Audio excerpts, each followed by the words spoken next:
애국정익방송 말글정 도을익 국민애국정 신개몽 방송입니다. 구아리 앵커입니다.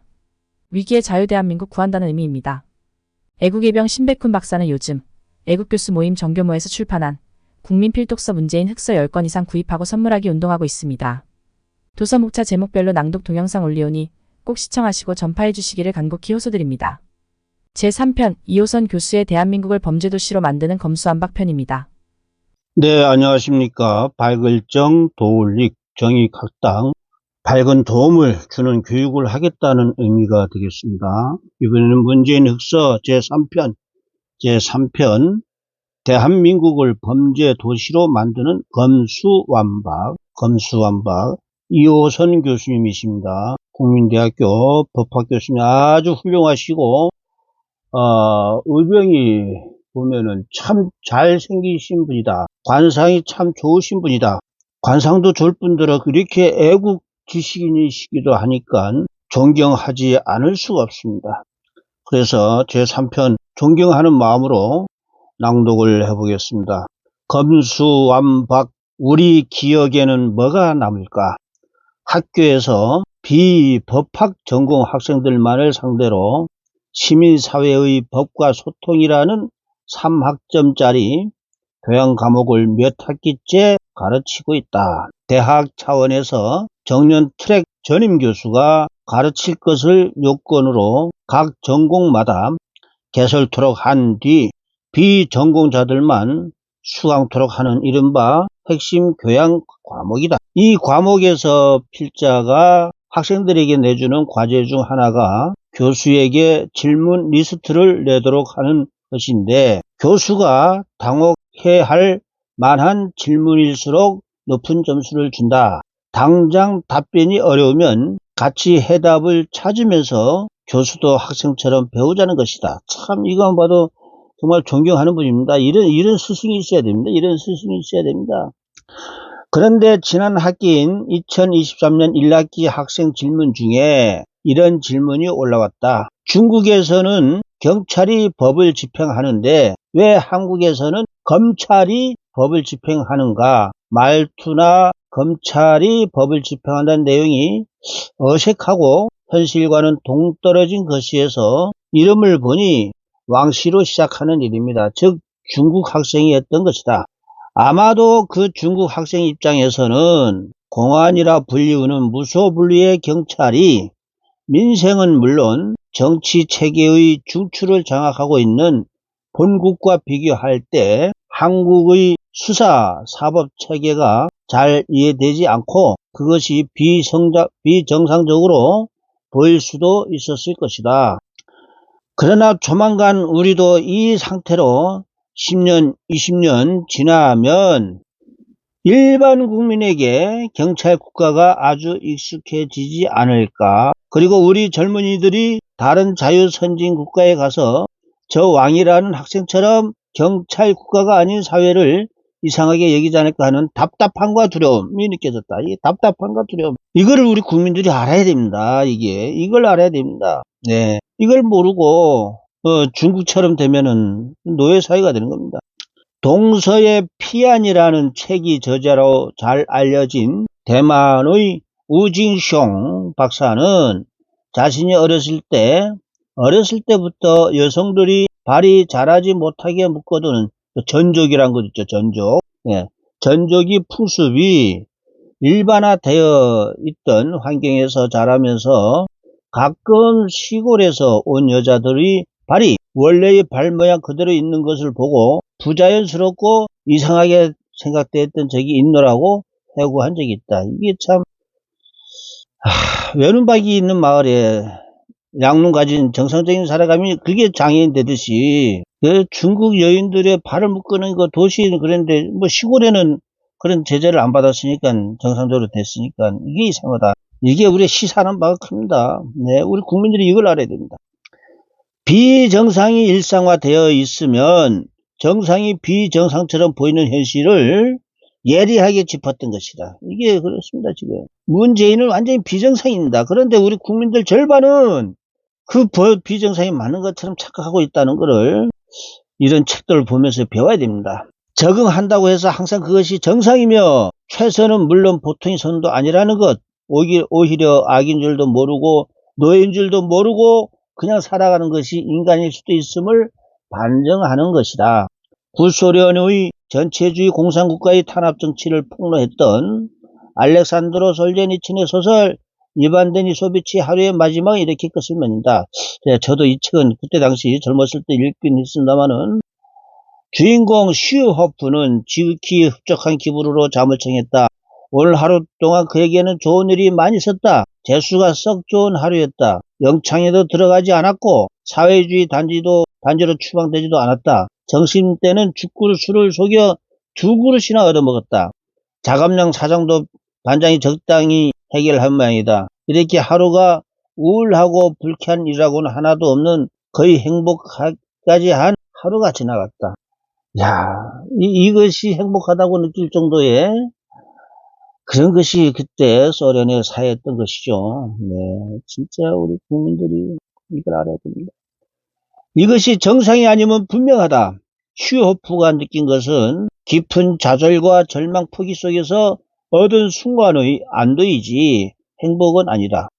참다운 행복은 인간다움에 대한 이해를 전제로 하지만 전체주의 권력은 이러한 이해를 기억으로부터 지우려 안간 힘을 쓴다. 그러한 쇠뇌가 성공하게 되면 인간은 노예로의 굴종의 삶을 당연한 것으로 받아들이는 조지 오웰의 소설 동물농장 속의 동물들처럼 돼갈 것이다. 그렇습니다. 말이 동물이 짐승처럼 돼간다 이거죠. 짐승처럼 우리 북한 동포들이 그냥 그렇게 돼 있는 거 아닙니까? 공산주의 국가에서. 자, 읽겠습니다. 갑자기 마당에서 경악에 찬 말이 울음소리가 들려왔다. 놀란 동물들은 걸음을 멈추었다. 그것은 뒷다리로 서서 걷고 있는 돼지였다. 그랬다. 그건 스컬레였다. 개들에 대한 공포가 아무리 커도, 그래서 무슨 일이 일어나도 결코 불평을 토로한 적도 없고 비판한 적도 없이 그날을 살아가는 것이 습관이 된 동물들이었음에도 불구하고 동물들의 머릿속에는 뭐라고 항의를 해야겠다는 생각이 스쳐 지나갔다. 그러나 바로 그때 마치 신호를 받기라도 한 듯 모든 양들이 엄청난 목소리로 매매 소리를 지르며 악다구니를 쓰기 시작했다. 내 다리는 좋고 2다리는 더 좋다. 내 다리는 좋고 2다리는 더 좋다. 내 다리는 좋고 2다리는 더 좋다. 그녀는 벤자민의 갈기를 부드럽게 끌어 그리 7계명이 쓰여있는 큰 헛간 쪽으로 데려갔다. 저 벽이 예전과 달라 보여. 벤자민, 7계명이 원래 있었던 그대로 똑같이 맞는 거야. 그곳은 단 하나의 계명만이 있었다. 이렇게 쓰여있는 것이었다. 모든 동물은 평등하다. 그러나 어떤 동물은 다른 동물들보다 더 평등하다. 그 후로는 다음날 돼지들이 농장 작업을 감시하려 나오면서 앞발에 모두 채찍을 들고 있어서도 이상하게 보이지 않았다. 예, 소설 내용이 그렇다는 겁니다. 다음 소제목, 검수완박으로 구한말의 무능과 부패를 예약하다. 이게 완전히 참 조선 시절에, 만국의 조선 시절에, 고종 시절에 그때나 이제 같았었다. 검수완박에 따른 검찰의 수사 개시와 종결 처분의 독점, 검찰 수사권이 사실상 무력화가 지금처럼 계속 진행된다면 우리 사회는 어떻게 될까? 그래도 경찰이 수사를 잘못해서 결론이 이상하게 나면 검찰에서 한 번 더 기회를 구할 수 있었던 옛날 사회적 공분을 사는 부패 행위에 대한 의로운 고발을 경찰에서 깔아뭉개도 검찰에서 다시 수사해달라고 요구할 수 있었던 옛날이 그야말로 희미한 옛날 전설로 사라지고 말 것이다. 이렇게 되면 대한민국은 범죄자들은 검사보다 한결 더 조직적 개인적으로 결탁과 부패가 쉬운 경찰을 등에 업고 유력자들만 살판날 것이고, 범죄 피해자는 거리의 판사가 된 경찰이 선처만 기다리면서 변호사라도 선임해야 그나마 수사기관에 호소라도 하고 증거라도 제출할 수 있는 헬조선이 될 것이면 불문가지이다. 이게 참 중요한 겁니다. 경찰이 수준과 검찰이 수준을 우리 국민들은 그거는 인정하지 않으면 안 될 것입니다. 한동훈 법무장관이 시행령을 통해 검찰의 수사 범위를 확대하기 했다고는 하지만 공동체에 거악을 행사하고 한 가정을 풍비박산내는 범죄를 효과적으로 적발 수사해서 응보적 정의를 실현하는 것은 원천적으로 불가능하다. 고발 사건은 아예 의의 제기도 못하게 되어 있어 경찰에서 불송치하면 끝이다. 대장동 같은 이재명이 대장동 같은 사건도 이제는 제보와 고발로 이어질 수 없다. 문재인과 민주당이 남긴 기막힌 사회학 안마장이다. 이게 아주 이호성 교수님이 정확하게 이렇게 찍는 거 아니겠습니까? 우리 국민들 이걸 알아야 됩니다.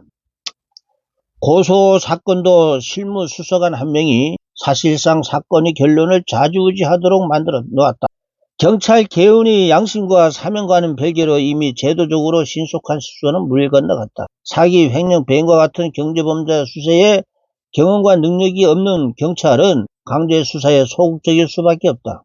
그 사이에 모든 수사 기밀은 새나가고 범죄자들은 증거를 인멸한다. 무능은 그나마 낫다. 이제 사건 종결이 절권을 가진 경찰은 복지부동이다. 복지부동이 꼭 먹고 알 먹는 길이라는 사실을 깨닫게 복지부동이 더 낫다는 말이에요. 경찰은 그걸 알죠. 사건을 아무리 깔아뭉개도 누가 뭘 할 수 없는 구조. 누구의 지휘도 간섭도 없이 경찰에서 사건을 썩어 문드러진다. 그 혜택을 받는 자들과의 사이에 보온의 거래가 없다고도 할 수가 없다. 다산 적용의 목민심서에 혼권이란 말이 나온다. 조선시대 관청 문지기로 있는 자들이 고소장을 들고 오는 백성들을 가로막고 이런저런 핑계를 들어보내지 않고 뭐라도 쥐어줘야 사건 접수라도 할 수 있게 했다. 이런 폐악질을 혼권이라고 했다. 혼권. 사실상 수사 독점권을 주어 사법위 문 앞에 세워두었으니 경찰이 혼권을 행사하지 않는다면 그게 오히려 이상할 것이다. 맞은 자는 편하게 자도 때린 자는 편하게 잘 수 없다는 그게 당연한 사회적 합의, 법망을 피하는 범죄자는 없어야 한다는 사회적 합의와 신뢰가 깨진 야만의 사회를 초래한 자들이 누구인지 어떻게 이런 지경에 이르는지 기록하여 책임을 묻지 않으면 안 된다. 검수완박은 단순한 검경수사권 조정이 아니었다. 본론에 들어가기 전에 한 가지 분명히 해둬야 할 것은 경찰은 경찰 본연 역할이 있고 검수완박 전까지 경찰은 이러한 역할을 나름대로 충실하게 잘 해왔다는 것이다. 치안은 안보와 함께 국가 존립이 1차적 목적이자 핵심 기능으로 교통, 방범 등의 경찰 권한은 커질수록 국민의 편익에 기여하는 바가 크다고 할 수 있다. 여기서 필자가 말하고자 하는 것은 국가의 수사 기능이다. 2023년 3월 8일자 뉴스에는 16년 전 인천에서 40대 택시기사를 살해한 뒤 6만원을 빼앗아 달아났던 40대 남성 2명이 인천경찰청 주요 미제 사건 전담 수사팀에 의해 검거됐다는 기사가 등장한다. 범인들이 택시에 불을 지를 때 사용한 종이 불쏘시개에서 쪽지문, 작은 지문을 채취해 수천 명의 용의자 중 한 명을 범인으로 특정할 수 있었다는 것이다.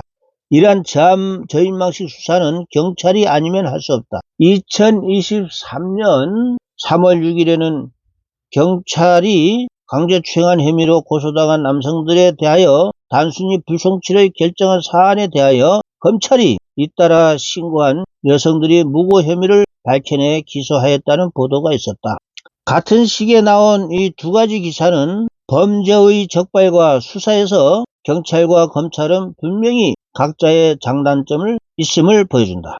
한마디로 말해 우리가 강력 범죄라고 하는 살인, 강도, 폭력 등 이른바 피 흘리는 범죄에는 촘촘한 조직을 갖추고 저인망식 수사도 가능한 경찰이 적격이고 무고와 같은 지능범죄, 사기, 횡령 같은 재산 경제범죄, 즉 피말리는 범죄에 대해서는 형사법뿐만 아니라 상사법, 각종 사회적 거래 관행에 대한 폭넓은 지식을 갖고 있는 검사가 경찰보다 낫다.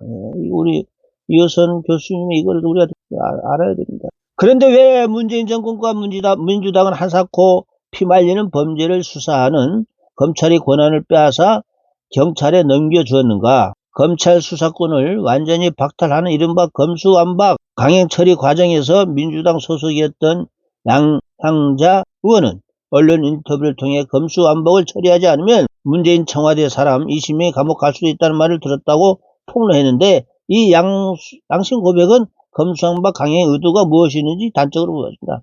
그러니까 청와대들이 자기들이 탈법한 거를 다 아는 것이죠. 문제를 포함해가지고. 안 들어가려고 이렇게 자기들을 위해서 이렇게 법을 만든 겁니다. 이거 국민들이 분노해야 됩니다. 분노해야 됩니다. 양 의원에게 검수완박 강행 처리를 압박한 주도 세력은 검찰 개혁을 내세우며 2020년 6월 만든 민주당의 초선의원 모임인 철험회로 김남국, 김승원, 김용민, 민영배, 유정주, 윤영덕, 이수진, 이탄희, 장경태, 최광욱, 최혜영, 한준호, 홍정민, 황운하 의원이 속해 있다. 네. 이 이름들을 우리는 잘 역사적으로 기록해야 됩니다. 이런 의미에서 이런 책을 써준 우리 이호선 교수님 정말 감사합니다. 이중 당시 황운하는 2018년 울산시장 선거 개입 및 청와대 하명 수사 의혹이 핵심 인물로 2020년 1월 기소되었고, 최강욱은 채널A 검언 유착 의혹 사건 관련 허위 사실 유포 혐의와 조국 전 법무부 장관의 아들 인턴 활동 확인서를 허위 작성한 혐의 등으로 재판 중이며, 김남국은 대선 과정에서 이재명 대표 장남의 불법 도박 의혹과 관련해 야당이 기획했다고 말해 선거법 위반 혐의를 받고 있었다. 이들에게 검찰은 자신을 수사하여 기소했거나 수사 중인 존재로 이들이 검찰 개혁에 핏대를 올린 것은 도덕이 매를 든 격에 다릅니다. 도덕이 매를 든 격. 도덕이 매를 들어서 검찰을 때려. 이게 국민들이 얼마나 우리가 화나지 않을 수 있지 않겠습니까? 참. 그러나 검수완박이 강행은 단순히 퇴임 이후 자신을 향한 수사를 걱정했던 문재인 전 대통령을 비롯한 청와대 20인 정도 여의도 피고인 피의자들의 개인적 호신과 방탄을 넘어 8.6 좌파 운동권 세력이 체계적으로 대한민국에 저질렀던 패륜적 반역 행위 일환으로 치밀하고 집요하게 수행됐다는 사실을 간과해서는 안 된다. 스스로 촛불혁명에 기반하고 있다고 평가했던 문재인 정권과 8.6 구태 좌파 운동권 세력은 생성적 권력을 운운하며 멀쩡한 대한민국을 해체하고 족쇄에 채우며 편을 가르고 수탈하기에 바빴다. 검수완박은 국가 수사 기능을 해체하고 제대로 작동하는 검찰 기능의 족쇄를 채우며 검찰과 경찰, 검찰과 국민을 갈라놓는 대표적 사례이다. 5년간 마약이 겨우 5배 늘어난 것에 불과하여 전쟁을 선포할 수준은 아니라는 황운하의 발언이나 증권 경제 범죄를 척발하는데 최고로 특화되어 있던 서울 남부지검 금융증권범죄합동수사단을 없앤 추미애 전 법무장관의 행태, 그 이후 이른바 라인펀드 사건에 연루된 문재인 정권 인사들에 대한 분리권 또는 무혐의 처분은 검수완박을 통해 어떤 세력이 어떤 이득을 누렸는지 명확하게 보여준다. 이거 황운하하고 추미애, 이거 정말 역사적으로 아주 처벌을 받아야 되고, 아니죠. 지금 현재 바로 실정법에 의해서도 이 사람들 다 처벌해야 됩니다. 그런데 하나씩 떼어놓고 볼 때는 안 보이던 것들이 한 발짝 떨어져 응시할 때 큰 윤곽 속에서 보이는 법이다. 이들이 벌인 다른 행태들과 종합해 볼 때 문재인이 8.6 운동권 좌파는 단지 국가 수사 기능을 분리 재편한 것이 아니라 적게는 자신들의 범죄 혐의에 대한 수사를 방해하고 크게는 범죄 세력을 묵인 배양하여 같이 기생하며 보다 궁극적으로는 대한민국이 자유민주 체제를 붕괴시키는 과정으로서 검수완박을 활용했다고 보아야 한다.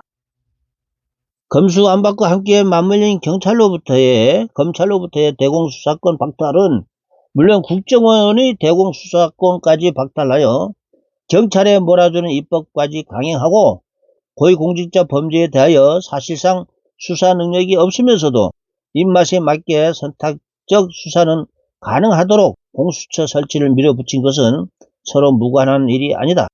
이것은 검수완박이 문재인 민주당 8.6 좌파 운동권의 대한민국 와해의 큰 그림 속의 하나로 이루어졌음을 웅변한다. 영화 기생충에 나오는 유명한 대사처럼 문재인과 운동권은 계획이 다 있었던 것이다. 물론 많은 사람들, 심지어 그 입법 과정에 참여했던 자들 중에서도 그 계획을 모르고 주어진 역할만 단역으로 소화해낼 수도 있지만 그렇다고 해서 이들이 책임이 면제되지는 않는다. 왜냐하면 검수완박은 그 법안 내용이나 그 처리 절차의 위헌, 위법성이 명백하고 법률로 시행될 경우 사회에 끼치는 해악과 부작용은 보통 사람들이 상식에 비춰봐도 어렵지 않게 짐작할 수 있다. 이런 것을 공직자들이 만들면 안 되는 것이죠. 이거 우리 국민들이 정말 분노해야 됩니다.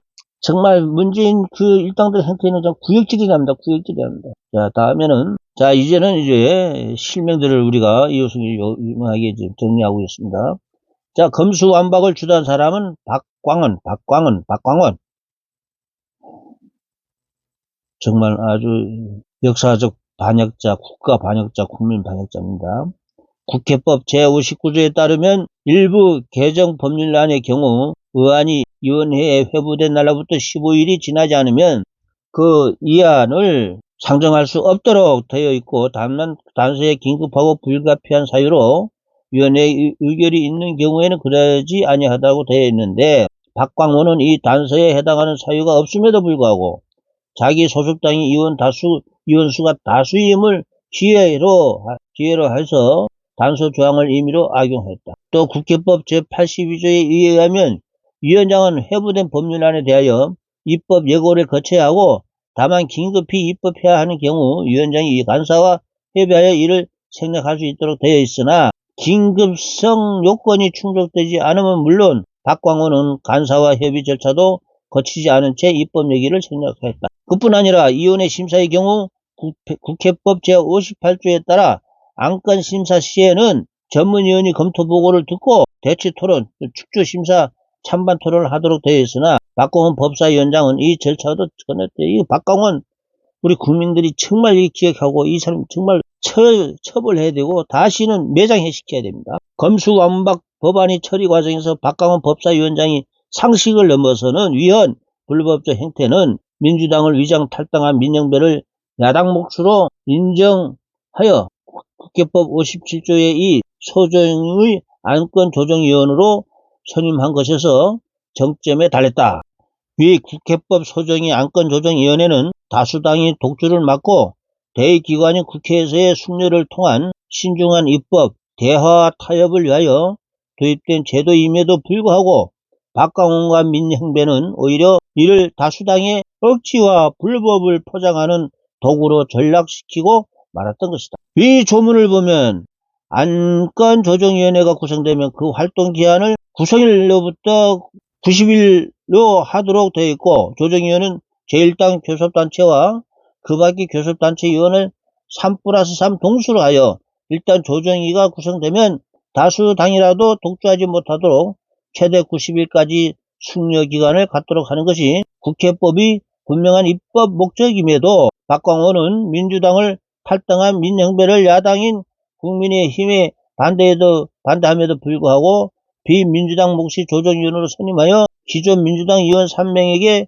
민형배의 사명을 민주당 측에 포진시켜 놓고 나머지 2명의 비민주당 의원들은 아무런 역할도 하지 못하게 하였다. 이래서 최대 90일 이상의 숙려기간을 가져야 하는 안건조정위가 불과 몇 분 만에 구성되고 민주당 측 4명이 낸 법안이 안건조정위 안으로 의결됐다며 보고받은 박광호는 소위원회 심사를 거친 것으로 간주하여 바로 그 자리에서 법사위 통과를 시켜버렸다. 이 모든 것이 검수완박 법안 처리 과정에서는 박광원이 주도 아래 기립 표결로 회의 시작 10분 만에 끝나고 말았던 것이다.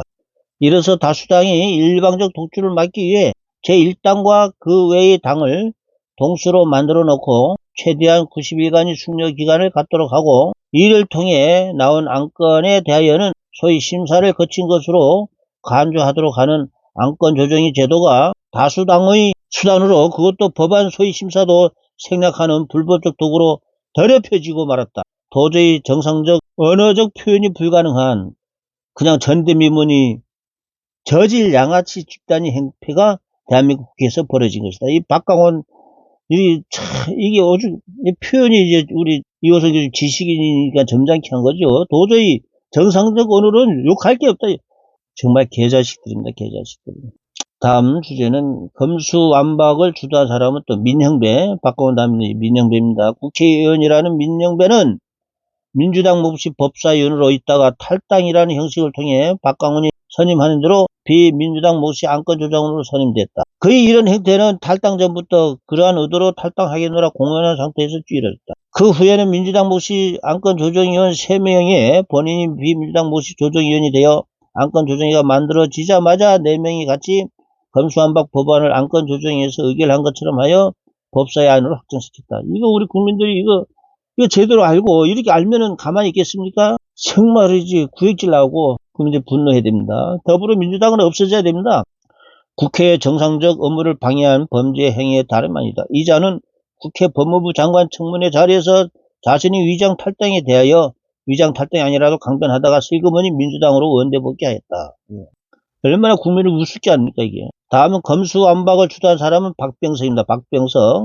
자, 국회법 제93조 2는 본회의는 위원회가 법률안에 대한 심사를 마치고 의장에게 그 보고서를 제출한 후 1일이 지나지 아니했을 때는 그 법률안을 의사일정으로 상정할 수 없다. 다만 의장이 특별한 사유로 각 교섭단체 대표위원과의 협의를 거쳐 이를 정한 경우에는 그러하지 아니한다고 규정하고 있다. 그런데 국회의장 박병석은 2022년 4월 26일 검수완박 법률안들이 통과되고 그 다음날인 27일 바로 본회의를 소집하여 이를 상정함으로써 국회법을 위반하였다.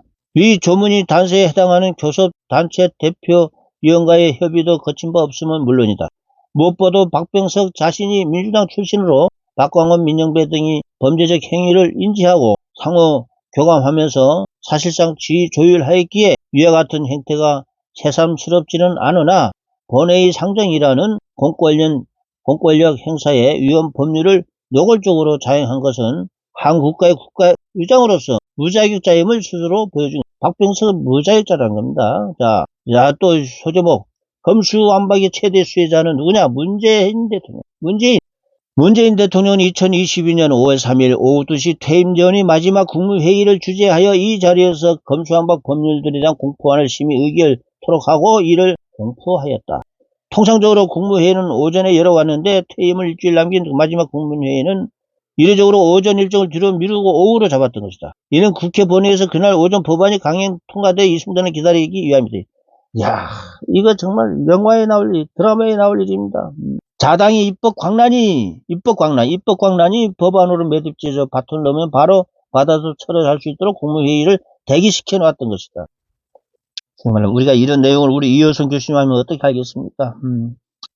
바톤을 이어받은 문재인 대통령 겸 국무회의 의장은 법제처 관련 기관이 의견 정치 심지어 국무회의 내에서의 토론도 없이 1차 처리를 의결하고 그 이후 공포했다. 그 과정에서 법조계, 언론, 학계 등에서 법안의 내용은 물론 그 입법 절차상의 문제를 들어 대통령이 제의권을 행사토록 하는 여론이 본물같이 쏟아졌지만 문재인 대통령 본인에게 가장 수혜가 돌아갈 이 방탄입법들은 그대로 공포하고 말았다고 했다.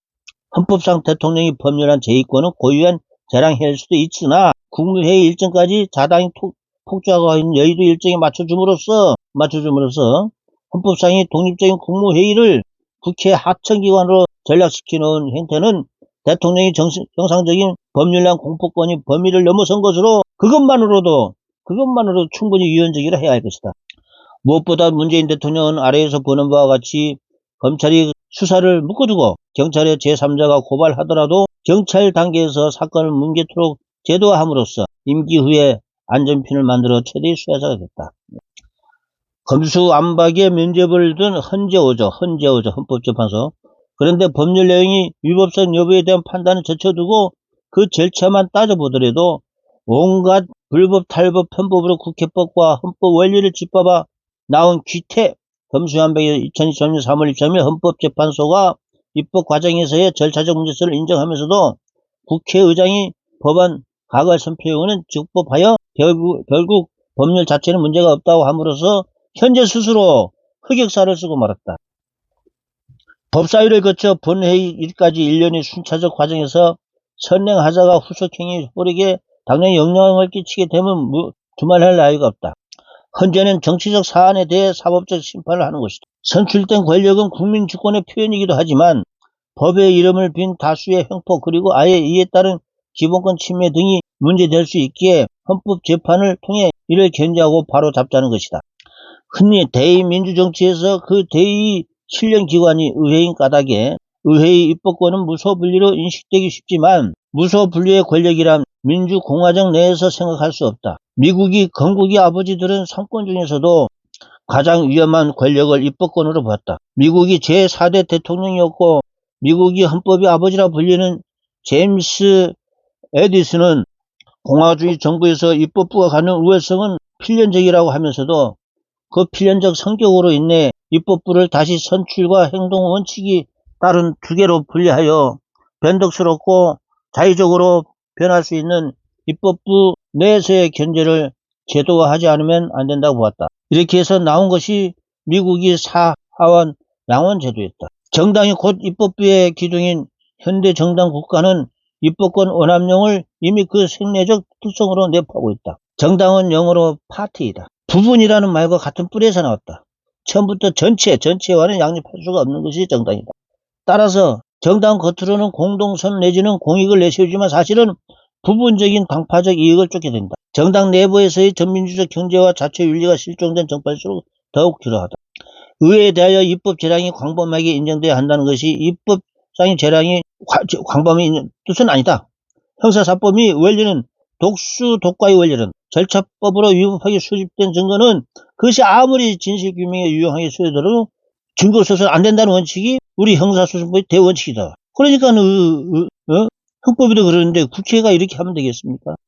개별 사건에 있어서의 적법 절차가 준수가 이 정도로 요구되는데 하물며 법률이 만들어지는 과정에가 위법이라면 온 숲이 통째로 동나무로 채워진 것 같아서 나무 하나씩 들여다볼 필요도 없이 그 숲 자체를 불태 없애버려야 됩니다. 그런 까닭에 법률이 내용에 관하여는 100번을 양보하여 사법조치를 한다 손 치더라도 입법 과정에서 적법 절차 준수는 헌법 수호기관으로서의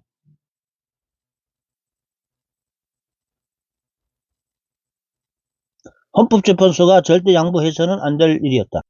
심지어 27개 국가가 모인 연합체인 유럽연합의 경우에도 공동외교 및 안보정책 공동병행과 같이 고도의 정치적 판단과 결단이 필요한 분야에는 사법적 개입을 허용하지 않지만 예외적으로 어떤 결론에 이르게 된 과정, 즉 절차와 적법성 준수 여부에 관하여는 유럽연합 최고법원이 관할권을 갖는다고 명문화하고 있다. 사법심사에서 제외되는 절차란 있을 수 없다는 뜻이다. 이거 진짜 우리 국민들이 잘 알아야 되고 사법계를 개혁을 해야 됩니다. 입법 절차에 대한 사법심사는 정당이 입법부는 물론 행정부까지 경우에 따라서는 사법부에까지 그 영향을 미치는 현대 정치에서는 더욱 필요하다. 독일의 사회학자 하버버스 국민의 정치적 의지 형성의 수단인 정당이 이제는 모든 국가 권력을 망라하는 독자적인 권력 카르텔이 되어 정치체제의 핵심을 장악하면서 헌법적 틀 속에서 제하기 어려운 존재로 되어 있다고 지적한다. 이걸 우리 알아야 됩니다. 현재 보다 정확히 말하면 문재인 대통령과 민주당 몫으로 들어간 유남석, 이석대, 김기영, 문영배, 이미서 헌법재판관들 이 이름을 우리는 반역자들로 기록을 해야 됩니다. 역사는. 헌법재판관이 정치적 헌법기관인 국회가 가지는 자율권과 정치적 형성권을 최대한 존중해야 한다면서 위장 탈당 쪼개기 국회 이사일정 등으로 탄생한 검수완박 법률이라는 독이 있는 과일, 독과에 문제없다는 결론을 내린 것은 자신들이 배출한 정파의 이익들 중심으로 한 현재 재판관 5명의 정치적 단일 대우의 산물이다. 현재의 결론은 파르티잔적 입법 복지의 무도함에 파르티잔 재판관들이 면죄부를 준 것이 다름 아닌 것이다. 자, 다음 소절은 더 이상의 대한민국이 범죄 도시화는 막아야 한다. 그래서 지금 국민들은 어떤 피해를 입고 있을까? 우선 상식적으로 생각해보자. 사건을 수사하는 기관이 하나가 아니라 2개이고 그중 하나는 다른 수사기관보다 수사 역량, 특히 위에서 필자가 말한 피말려 죽이는 범죄인 화이트칼라 범죄에 대한 역량과 경험이 뛰어나다면 이런 시스템 하에서 사는 국민이 든든하게 여길까? 아니면 수사 역량이 뛰어난 검찰의 손발을 다 잘라버리고 무조건 경찰에 가서 경찰 처분만 기다려야 하는 지금이 국민에게 든든하게 느껴질까? 범죄자들에게는 유능한 수사기관 하나가 없어진 것처럼 좋은 일은 없을 것이지만 선량한 국민 또는 범죄 피해자들에게는 지연되거나 왜곡된 정의에 질식할 정도의 답답함과 불안이 엄습할 것이다. 멀쩡한 국가의 범죄 적발 수사 역량을 형해화시킴으로써 빚어지는 손실은 이루 헤아릴 수 없을 것이다. 그로 인하여 생기는 사회적 불신, 옳고 그름 선악이 아니라 경찰을 동원할 수 있는 빼기 결론을 좌우하고 현실 앞에 국가는 제 기능과 책무를 사실상 포기한 것이라 해도 과언이 아니다. 외침, 즉 전쟁으로부터 국민을 보호하고 내치의 핵심인 범죄로부터 국민을 보호하지 못하는 국가는 존재할 이유가 없다. 사실 범죄를 당한 피해자 입장에서는 전쟁으로 인한 피해나 범죄로 인한 그것이나 다를 바 없다. 검찰이 수사를 못한다는 것은 단지 유능한 수사기관이 하나 없어졌다는 의미 이상이다. 검사가 수사할 경우는 검사 동일체의 원칙이 작동하고 상명하복의 관계가 있긴 하지만 기본적으로 각 검사가 국가기관으로서의 독립성을 갖고 있고 법률 전문가로서의 역량과 명예가 있기 때문에 자기 사건에 대하여 책임감 있게 신속한 의사결정을 할 수 있으나 경위부터 시작하는 사법경찰관은 경찰 공무원이어서 그러한 사건 처리를 기대할 수 없고 현실적으로 그런 역량도 없다. 민법, 상법 등에 관한 지식을 필수적으로 요구하지 않은 현행 경찰 임용제도 하에서는 화이트칼라 범죄를 보는 시각이 제한적이고 법리에도 한계가 있을 수밖에 없다. 심지어 필자가 경험한 바로는 유치권의 요건인 점리 개념도 몰라 헤매는 수사관도 있었다. 그러니 엉뚱한 결론을 내리기도 하고 자신이 없으니 사안이 중대한 범죄에서는 불구하고 독자적으로 구속영장을 신청하거나 할 자신이 없어 시간을 끌게 된다. 종전에 검찰이 지휘를 받을 때는 법리 적용에서도 도움을 받을 수 있었기에 강제 수사에 들어가는데 부담이 적었지만 이제는 영장을 받아놓고 유효기한 내에 수사를 종료할 자신이 없기에 구속영장은 물론 압수수색 영장 신청에도 머뭇거리게 된다. 이렇게 시간을 끄는 동안에 피의 사실은 가해자에게 다 흘러가고 심지어는 정보 공개 청구를 통해 고소 고발 사실을 받아들고 증거를 인멸하고 법률사를 선임해 방어를 철저하게 한다. 종전의 수사 주체인 검사는 변호사 의상이 법률 전문가였지만 피의자를 신문하고 참고인 줄받는 수사관이 기껏해야 경위, 현실적으로 그 밑에 경찰, 경장, 경사에서 법률 지식이나 경험이 피의자의 변호인에 비해 열등한 현실을 감안하면 이미 대한민국은 범죄자가 우세한 나라가 되어버린 것이다. 이거를 우리가 알아야 됩니다. 우리 이혜성 교수님이 이렇게 딱 정리해 주지 않았습니까? 대한민국은 범죄자가 우세한 나라가 되어버린 게 검수완박입니다. 이러한 답답함과 불만을 해소하기 위해서는 피해자가 고소 사실이라도 경찰이 제대로 파악하도록 하기 위해 변호사를 선임해야 한다. 검찰이 수사권을 갖고 있었을 때는 적어도 피해자가 변호사를 선임해서 수사기관에 같이 나가는 일은 드물었다. 육하 원칙에 따라 피해 사실을 정리하여 제출하면 경찰에서는 무혐의가 되더라도 검찰에서 검사가 자기 사건으로 받아 적극적으로 수사를 해주었기 때문이다. 필자도 검수완박 이전에 누가 피해자로서 상담을 하면 굳이 비싼 돈 들 필요가 있느냐면서 고소장만 대수해주고 피해자 고소인 대리인은 한 적이 없으나 검수완박 이후에는 흑백이 이렇게 뒤바뀔지 모르니 처음부터 피해자 변호인으로부터 사건을 맡아달라는 요청을 받기도 합니다. 실제로 일선 경찰에서는 증거 수집과 법리 적용까지 아예 피해자에게 다 맡기고 그게 안 되면 이유도 제대로 적시하지 않은 불송치 결정서 한 장 달랑 내놓는다. 그런데 더 황당한 것은 증거 자료를 성실히 제출해도 마지막에는 피의자 000은 땡땡땡은 증거 불충분하여 혐의 없다는 한 문장만 온다는 것이다. 이게 참 범죄자 우세의 나라가 되어버렸습니다. 문제는 검수완박으로 검찰도 경찰에 동조화되어 검찰 공무원화 되고 있다는 것이다. 경찰의 불송치 결정 중에는 무혐의가 현재하여 각하한다는 것도 있다. 각하는 사건에 실체에 들어가지도 않고 그 자체로서 수사 대상이 아닌 경우에 내려지는 결정이다. 그런데 무혐의가 현저하다는 것은 사건 내용을 들여봤다는 것이기에 이때는 혐의 없음 결정을 내려야 하는 것이다. 그리고 현저하다고 할 때 현저는 어느 정도를 말하며 누가 판단하는가?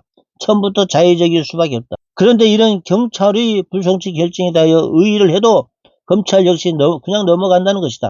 한마디로 범죄 피해자 입장에서는 종전 검찰이 최종 사건 종결자일 때는 최소한 불기소 처분 이유라도 받아볼 수 있었지만 지금은 경찰이 내린 달랑 증거 불충분하여 혐의 없음이나 무혐의가 현재하여 각하 달랑 이 문장을 불송치 결정이라고 믿고 받고 이를 검찰에 의하면 불송치 결정이 타당하다는 취지. 역시 간단한 한 문장 앞에 피를 토하는 억울함을 삼게 하는 것이다. 피를 토하는 억울함을 삼게. 그나마 고소사건에 대한 경찰의 불송치 결정에 대하여는 검찰의 의의라도 할 수 있지, 고발 사건에 대하여는 경찰이 불송치하면 그걸로 끝이다. 그간 우리 사회의 거악 피해자가 특정되지는 않지만 어찌 보면 그래서 사회적으로는 큰 악을 적발하고 단죄하여 국가기관을 바로 세우는 것에 고발은 지대한 공헌을 하였다. 물론 고소 고발이 남용 우려도 있지만 대당동 사건, 문재인 대통령 울산시장 개입 사건 등은 모두 고발로 인한 문제 제기가 있었고 검찰에서 수사를 하면서 수면으로 드러나고 관련자들에 대한 기소도 이루어졌다. 그런데 이제 이런 사건들을 경찰에 고발해도 위에서 말한 것처럼 한 줄짜리 불송치 결정으로 묻어버리면 그걸로 끝이다. 그야말로 사회악이 암장이 제도가 된 것이다. 이 대목에서 아마도 문재인 대통령 그리고 양양자 의원이 들었다는 감옥 갈 20명의 청와대 사람들이 가장 고대하고 갈망하였던 장치가 있었다면 바로 이 고발 사건을 경찰이 깔아뭉개도록 제도화하는 것이었다는 생각을 하지 않을 수가 없다. 자, 대국민 사기극 검수완박, 국민이 원상복구시켜야 된다. 이거 중요한 얘기입니다. 사실 검수완박은 그 태생부터 대국민 사기극이었다. 검찰 개혁을 한다면 그 핵심은 검찰이 갖고 있는 기소 독점권이 남용에 있지 수사권이 남용에 있지 않았다. 검찰 수사가 불편한 것은 고위 정치인, 부패한 고위 관료이지 시민이 검찰에 가서 억울한 일을 당할 이유는 없다. 오히려 경찰이 무혐의로 대충 수사하고 넘어간 것을 검찰이 제대로 수사하여 기소함으로써 피해자의 한을 풀어주거나 거꾸로 억울하게 검찰이 범죄자로 몰아간 사건을 검찰이 철저하게 수사하여 무혐의로 밝혀내게 되면 피해자나 무고한 시민의 인권 보장에 더 철저하게 되는 것이다. 뭐든지 한 번 더 검증할수록 더 나은 결론이 나온다는 것은 상식이다. 그러므로 검찰이 수사권을 갖는 것은 국민의 삶과 하등 무관할 뿐 아니라 더 바람직한 것이다. 검사의 기소권 남용은 두 가지로 생각할 수 있다. 하나는 기소하지 않을 사건을 함부로 기소하는 것이고 다른 하나는 기소해야 될 사건을 기소하지 않는 것이고 전자의 경우에는 사법부에 의한 3심 재판제도가 기다리고 있다. 기소했다가 무죄를 받게 되면 검찰에서도 부담이 되므로 기소를 남발하는 남용이란 생각하기 어렵다. 반대로 기소할 사건을 기소하지 않으면 피해자의 입장에서는 표준일 데가 없다. 이것은 전형적인 공소권 남용이다. 검찰 개혁은 이걸 했어야 하는 것이다. 범죄가 명백한데도 검사가 사건을 뭉개면서 기소하지 않고 버티는 것, 이런 경우에 대비한 조치만 취해놓았다면 그것으로 모든 검찰 개혁은 끝난 것이고 그것이 국민을 위한 길이었다. 그런데 검수완박은 거꾸로 경찰이 수사를 담당하고 종결하도록 함으로써 일반 국민이 피해자인 사건에는 아예 기소할 기회를 봉쇄해버린 것이다. 이건 큰 문제입니다. 억울한 사건에 경찰이 가해자하고 짜고 치면은 피해자 국민은 기회가 없습니다. 계약도 이런 계약이 있을 수 없다. 계약적인 계약입니다. 도둑들이 자기들이 살기 위해 대한민국을 범죄 도시로 만든 문재인과 민주당 86 좌파 무리는 이것만으로도 대한민국에 충분히 반역죄를 저지른 것이다. 이들이 저질러 놓은 적폐를 청산하지 않으면 대한민국의 미래는 없다. 어떤 짓을 하더라도 그 결론은 옳고 그름에 따라 정해지는 것이 아니라는 인식이 명백해지는 것이다. 나라 정의가 실종되었다는 생각이 편만한 나라에서 누군들 발 뻗고 편히 자고 누가 마음 놓고 비즈니스를 하며 어떤 부부가 아이를 낳고 싶어 하겠는가? 어떤 피해자의 분노에 찬 절규를 잊을 수 있는가? 총이 있으면 쏴 죽이고 싶다. 이건 국가가 아니다.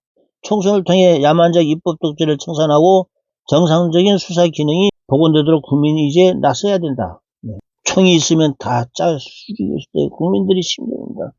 이걸 낭송을 해보니까 이호선 교수님의 글이 정말로 잘 쓰여지고 이해되게 낭송을 해보면 알 수가 있습니다. 시청자 여러분, 국민 여러분, 문재인 흑서 꼭 10권 이상 구입을 해서 주위의 지인들에게, 가족들에게 다 읽게 만들고 전 국민 가정에 필수 소장 도서가 되도록 해주셨으면 감사하겠습니다. 대한민국 애국의병 정의학당 신백군이었습니다. 감사합니다.